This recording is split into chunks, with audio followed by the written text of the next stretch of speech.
ওই কপাল পোড়া, তোর 5টা ছেলে এমন উপকার করবে না নিজের মাইয়া যেই পরিমাণ উপকার করবে। ছেলে কি উপকার করে?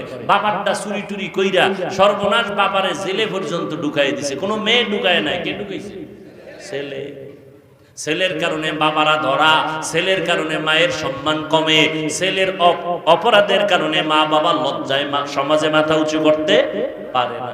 হাজারে কয় ছেলে পাবেন বাবার ইজ্জত বাড়াইছে, কয়টা ছেলে পাবেন ছেলের চরিত্রের কারণে এলাকার মানুষ সন্তানেরও সম্মান করে, বাবারে সম্মান করে?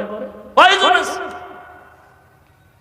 বরং অভিযোগ মা বাবায় কয় হুজুর একটু দোয়া করেন আল্লাহ হেদায়েত দেব, না হয় ঘুমের ঘরে যেন খবর পাই ও চাক্কার তলে ফিরা রাস্তায় মরে রয়েছে। কত বড় কষ্ট বাবার অন্তরে থাকলে এই কথা বলে, তুমি হাসো। কত বড় সন্তানের উপরে কষ্ট থাকলে মা বাবা এই কথা বলে যে ও চাক্কার তলে ফিরে মরে যায়। আর মরতেও তো আছে। এই রোজার ঈদ, এই যে ঈদ গেল খালি মরতেই আছে। আর মরণের আর এক নতুন ফাঁদের নাম বাইক।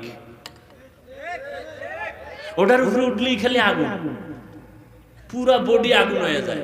এরপরে পিছনে যদি বিপরীত পার্স বসা থাকে তা আরো আগুন।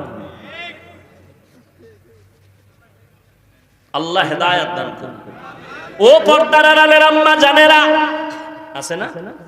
এরে আম্মা জান, এতক্ষণ সন্তানদের বেলায় যত গুণগান শুনাইলাম সবকিছুর মূলে কিন্তু আপনাদের অবদান। বাবার নাম মায়ের, মায়ের কারণেই দুনিয়ায় যত সন্তান ভালো হয়েছে মায়ের কারণে। মা ভালো, সন্তান ভালো, মায়ের আদর্শের কারণে। দুনিয়ার লাইনে হোক দিনের লাইনে হোক, মায়ের কারণে সন্তান ভালো। এসপি সাহেবের ব্যবহার ভালো, মেম্বার চেয়ারম্যানের ব্যবহার ভালো, এর কারণ হলো মা বাবার ব্যবহার, মায়ের আদর্শ ভালো।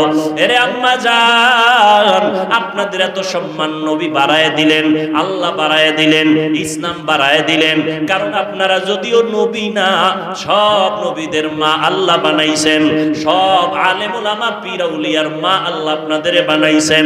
ও পর্দার আড়ালে বোনেরা, আপনার মতো মা আর কয়জন পাওয়া যাবে? আপনি তো ভাগ্যবতী মা। আপনি কেমন মা জানেননি?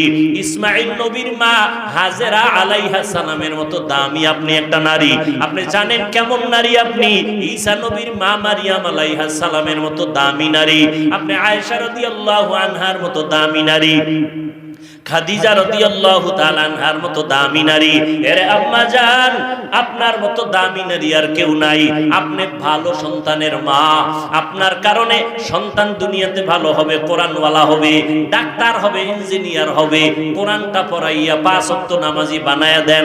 সন্তান ডাক্তারি করার ফাঁকে ফাঁকে কোরআন পড়ে দোয়া করবে। আপনার সন্তানের ব্যবহার পাইয়া মানুষ আপনার জন্য দোয়া করবে। এরে আম্মা জানেরা, আপনার মতো কত মা এখনো আছে 5 বেলার নামাজ পড়ে, পর্দা করে, স্বামীর মাল হেফাজত করে, নষ্ট করে না? নাই? ও আম্মা জানেরা, মাইকের আওয়াজ পাইতেছেন, আপনি কেন পারবেন না রে মা?